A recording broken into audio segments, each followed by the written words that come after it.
Napakahalaga po sa atin lahat ang bahay.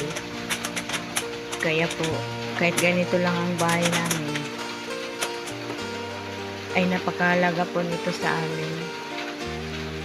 Sana hindi masyadong masira ang aming bahay kasi napakahirap po pag nag-umpisa na naman tayo sa simula.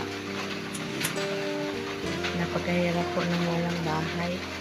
Kahit ganito lang po ito. Hindi ko po alam kung anong magiging itsura nito bukas. Diyos na po ang bahala. Diyos na ang nakakaalam.